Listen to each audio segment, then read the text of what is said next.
Muy buenos días. Hoy vamos a hablar de las transformaciones políticas, económicas y culturales de la Baja Edad Media. Quiero que me acompañes a observar la siguiente diapositiva. Para entender el tema de las transformaciones políticas, económicas y culturales en la Edad Media, vamos a diferenciar que durante la Edad Media se pueden distinguir dos periodos. Si bien es cierto que la Edad Media tiene un promedio de 1000 años, porque recuerden que inició en el año 476, cuando cae el Imperio Romano de Occidente, y termina para algunos historiadores en el 1453, cuando cae el Imperio Romano de Oriente. Quiere decir que más o menos hay un promedio de 1000 años que dura la Edad Media. Pero dentro de la Edad Media, como acabo de explicar, podemos distinguir dos periodos. La primera, que inició con la caída del Imperio Romano de Occidente, se llama Alta Edad Media. Y la segunda, que terminó con la caída del Imperio Romano de Oriente, se llama Baja Edad Media.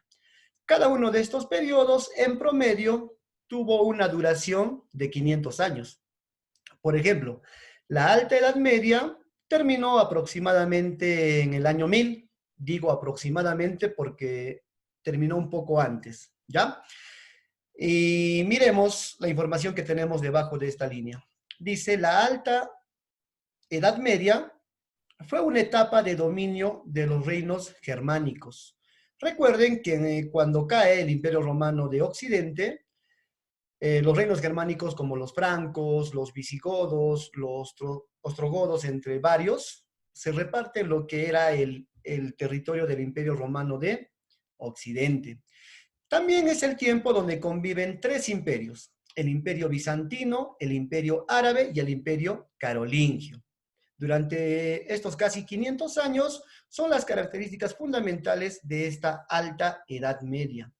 Ahora observemos el otro cuadro, el cuadro de color azul. Baja Edad Media. Probablemente esta se haya iniciado alrededor del año 1000 después de Cristo, y en este periodo podemos observar la máxima expresión del feudalismo y también la máxima expresión de la religiosidad católica en representación del Papa.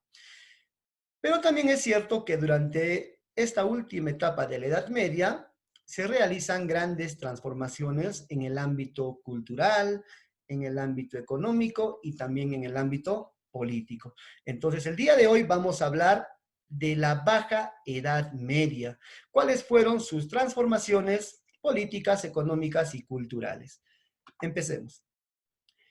Transformaciones políticas. Podemos distinguir dos transformaciones: la decadencia del feudalismo y el gobierno de las ciudades. A ver, decadencia del feudalismo. Los reyes redujeron el poder de los señores feudales. Esto favoreció la instauración de monarquías absolutistas. Recordemos que cuando cae el imperio carolingio, cuando muere Carlomagno, nos damos cuenta que el imperio carolingio se divide entre sus hijos. Y poco a poco, toda la Europa se va subdividiendo en varios reinos. Los señores feudales alcanzan mayor protagonismo, mayor poder que la misma autoridad real, es decir, mayor poder que los reyes. Pero en la Baja Edad Media nos damos cuenta que los reyes empiezan a recuperar su poder y los señores feudales pierden ese poder. Y los reyes lo que instauran es una monarquía absolutista. La palabra monarquía viene de rey y absolutista, de un gobierno con poderes absolutos. Quiere decir que los reyes tenían poderes absolutos. Nadie podía controlar los poderes de los reyes. En otras palabras, la palabra del rey era ley. Bien, otro factor que predominó en este periodo, estamos hablando de la Baja Edad Media, fue el gobierno de las ciudades. Durante la Edad Media, en su primera parte, en la Alta Edad Media, se produce el fenómeno de la ruralización. Quiere decir que la gente se va al campo a vivir. Pero en la Baja Edad Media se produce lo contrario, que viene a ser la urbanización. Quiere decir que las ciudades recuperan su población. Más adelante vamos a hablar de eso. Dice, estas ciudades o burgos a cuyos habitantes se les llamaba burgueses, estaban gobernadas por funcionarios denominados burgomaestres. Acá la información es clara. A cualquier ciudad en la Alta Edad Media se le llamaba burgo. Varias ciudades eran burgos. ¿Y quiénes habitaban los burgos? Los burgueses, eran los habitantes de las ciudades. Y burgomaestre viene a ser la autoridad de la ciudad que se encarga de gobernar, de administrar dicha ciudad. Actualmente los burgomaestres son los alcaldes. Desde aquellos años, imagínense, ya viene el término de burgomaestre relacionado con el alcalde, quien tiene que ver el manejo de la ciudad, de su limpieza, del cobro de impuestos, entre otros. Muy bien, ahora hablemos de las transformaciones económicas. Dentro de las transformaciones económicas podemos distinguir dos factores: el resurgimiento de las ciudades y el crecimiento del comercio. Hace rato hablaba de la urbanización. Recuerden que en la Alta Edad Media se produjo el fenómeno de la ruralización. La gente se fue al ámbito rural, al campo. Vivían cerca de los feudos, cerca de los señores, de los castillos de los señores feudales, se dedicaban a las actividades de la agricultura, del pastoreo de animales, y dependían totalmente de lo que el señor feudal decidiera. Pero en la Baja Edad Media se produce lo contrario, la urbanización. Quiere decir que las ciudades van a empezar a recobrar población. Ya no van a estar vacías como en inicios de la Edad Media. Van a empezar a poblarse. Y en estas ciudades llamadas burgos aparecen los burgueses, como dijimos. Estos señores burgueses van a realizar actividades económicas y poco a poco les va a ir bien económicamente. Van a tener mucho dinero. Y tanto es así que van a financiar las campañas militares de los reyes. Le van a prestar dinero a los reyes, a cambio de que los reyes les otorguen cartas de libertad.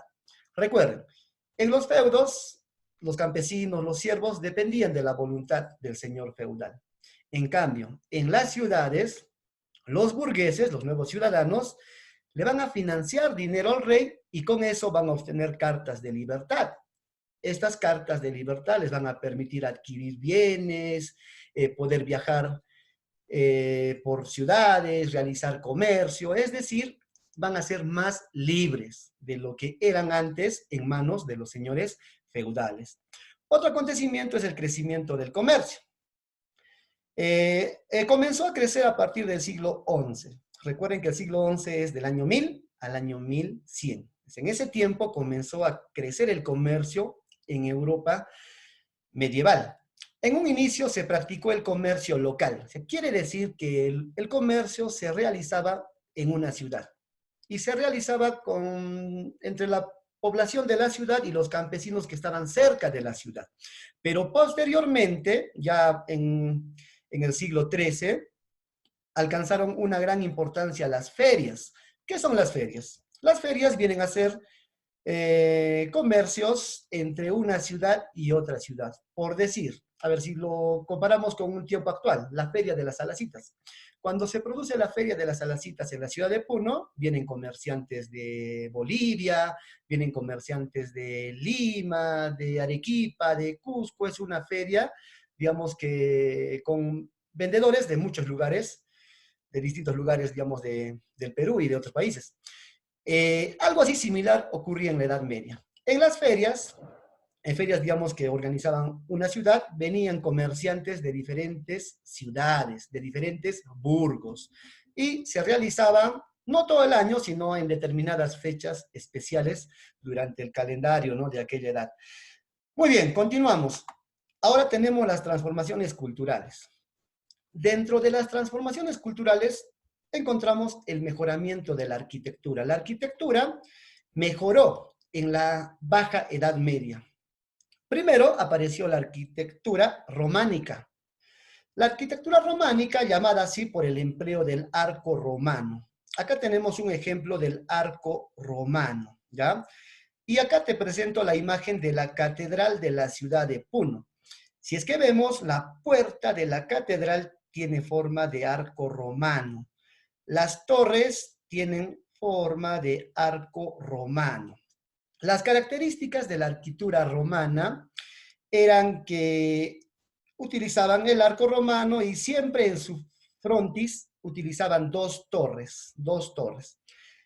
También utilizaban la cúpula, si es que vemos por esta parte, aquí hay una cúpula, y el espacio donde se construía generalmente las iglesias, los templos, estaban en forma de cruz. Si es que nos damos cuenta, la Catedral de Puno tiene forma de cruz.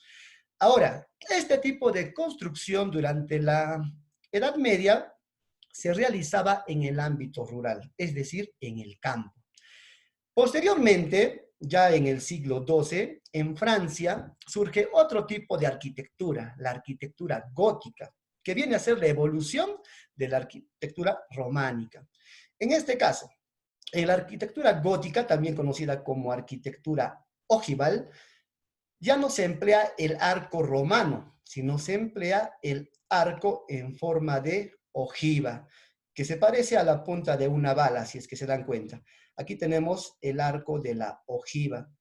Este tipo de arquitectura presentaba mayor cantidad de ventanas de colores, lo que le daban mayor claridad al interior de los conventos, a diferencia de la arquitectura románica, que tenía pocas ventanas y el interior era oscuro, ¿no? Ahora, no solamente diremos que la arquitectura gótica se ha trabajado en templos y en conventos, también se ha trabajado en instituciones civiles, ¿no? Como algunas universidades y entre otros. Muy bien, entonces nos damos cuenta que se mejoró la arquitectura en los finales de la Edad Media. A ver, continuamos. ¿Qué más? Otra transformación cultural fue la creación de las universidades. El pensamiento de antiguos filósofos griegos como Aristóteles empieza a ser desempolvado, estudiado y difundido con la influencia de los sabios bizantinos y árabes. En la Edad Antigua había muchos conocimientos. Muchos de los grandes filósofos habían descubierto cosas importantes para el mundo, pero durante la Edad Media o principios de la Edad Media, esos conocimientos se perdieron. Pero ya a finales de la Edad Media, en lo que denominamos Baja Edad Media, esos conocimientos empiezan a ser nuevamente estudiados. Y es así que se crean las primeras universidades.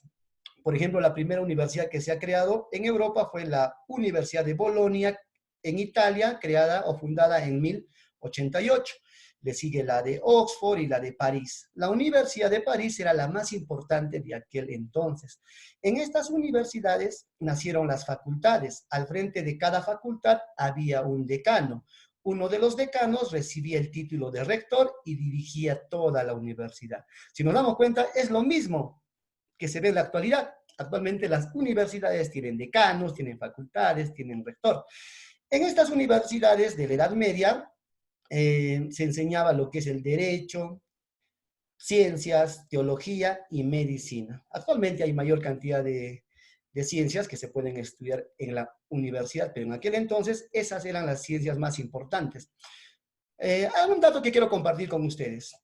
La Universidad Nacional Mayor de San Marcos es la universidad más antigua de América. Fue fundada en el año 1551. En promedio, 500 años después de estas primeras universidades que se fundaron en el continente europeo. A ver, continuamos. Otro cambio cultural fue la aparición o el establecimiento de la escolástica. ¿Qué cosa es la escolástica? Es una corriente filosófica religiosa que tuvo gran difusión entre los siglos XII y XV. En otras palabras, fue un intento de armonizar la fe y la razón que se fundamentó en dos pilares. Primer pilar, la autoridad o revelación, que se extraía de la Biblia y no podía ser contradicha de ninguna manera. Funcionaba como un dogma, es decir, como una verdad. Y el otro pilar, la razón, servía para comprobar las verdades reveladas. Era jerárquicamente inferior a la autoridad o revelación. Entonces, quiere decir que la autoridad o revelación era superior a la razón. Ahora ustedes dirán, ¿qué está hablando el profesor? No lo entiendo. Recuerda que muchas personas en las ciudades ingresan a las universidades y empiezan a estudiar. Y ellos cultivan la razón. Se dan cuenta de que muchas cosas que dice de repente la Biblia se pueden someter a un juzgamiento. Tal vez no es verdad. Pero contrariamente a esas personas que ya dudaban de lo que decía la Biblia, aparecen los representantes de la escolástica. Por ejemplo, acá tengo la imagen de Santo Tomás de Aquino, que viene a ser el principal representante de la iglesia. Él decía lo siguiente, por ejemplo, los seres creados existen porque reciben la existencia.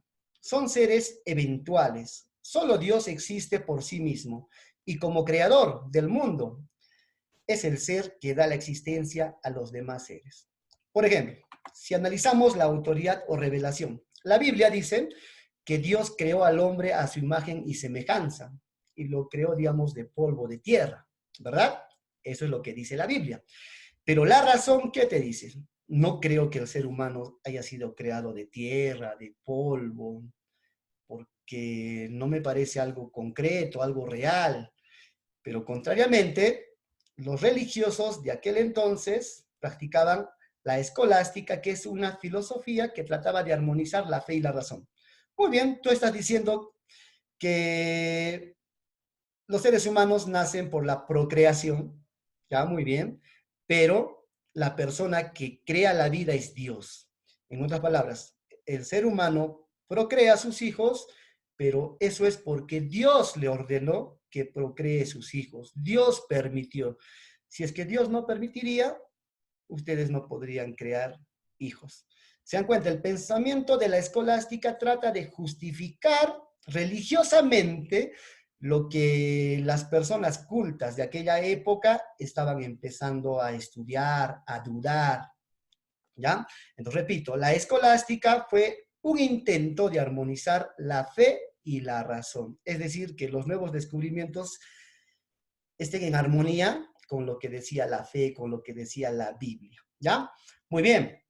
Siguiente, ya para casi terminar, tenemos la aparición de la literatura en lenguas nacionales.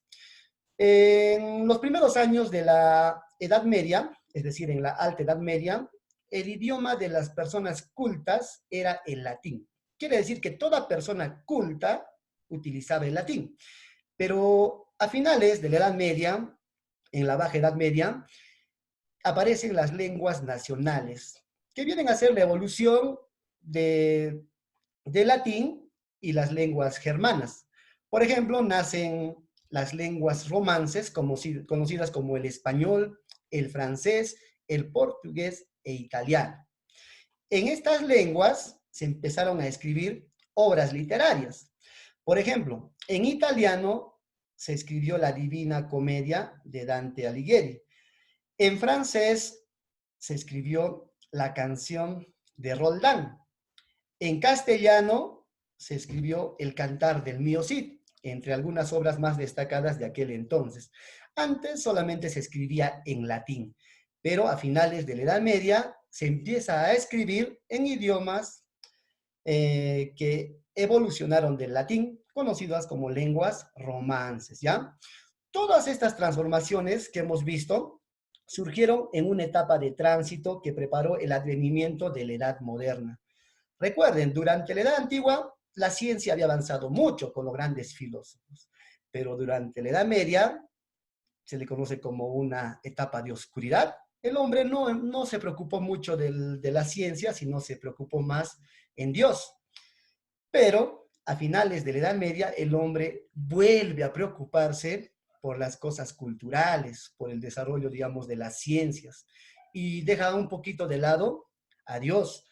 Por eso se dice que la Edad Media es una etapa de tránsito entre lo que es la Edad Moderna y la Edad Antigua. En la Edad Antigua se daba prioridad a las ciencias, a la cultura, y en la Edad Moderna se retoma eso. ¿Y qué estuvo en el medio? La Edad Media. Por eso que justo en estos años, en este contexto, es que aparece el término de Edad Media, lo que estaba en medio de la Edad Antigua y la Edad Moderna. Algo importante que también pasó en los finales de la Edad Moderna es la aparición de la peste negra en Europa, también conocida como la muerte negra o pandemia de peste más devastadora en la historia de la humanidad. Alcanzó un punto máximo entre el año 1347 y 1353. Se estima que fallecieron un promedio de 25 millones personas. Aproximadamente la tercera parte de la población en Europa murió en aquel entonces. Es algo similar a lo que actualmente estamos viviendo con la pandemia del coronavirus, ¿verdad? Solamente que en aquel entonces murieron más personas de lo que actualmente están muriendo. Dice que la peste fue causada por la bacteria Yersinia pestis, portadas por las ratas, y se propagó por medio de las pulgas de las ratas. Estas pulgas llevaron el virus a los seres humanos y las contagiaron.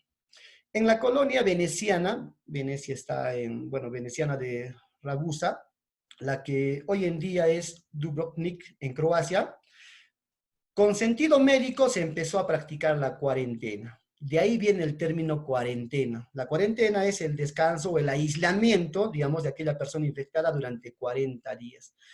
Entonces, ya sabes desde qué parte de la historia viene lo que hoy conocemos como cuarentena, aislamiento de un paciente que puede contagiar su enfermedad a otras personas. Muy bien, hemos visto en esta sesión muchos cambios políticos, económicos y culturales que se dieron a finales de la Edad Media, y eso se conoce como la Baja Edad Media. Todo esto, que ya está empezando a cambiar en Europa, va a terminar con la aparición del humanismo y el renacimiento. Humanismo porque el hombre empieza ya no a pensar en Dios, sino a pensar en sí mismo. Renacimiento, ¿por qué? Porque van a renacer aquellas ciencias que habíamos dejado de estudiar ya desde la edad antigua. El hombre nuevamente se va a preocupar del aspecto científico y la ciencia va a empezar a avanzar, y con eso se va a dar inicio a lo que conocemos como la edad moderna. Muy bien, chicos, espero que esta sesión te haya servido de la mejor manera. Nos vemos la próxima clase ya con el siguiente tema.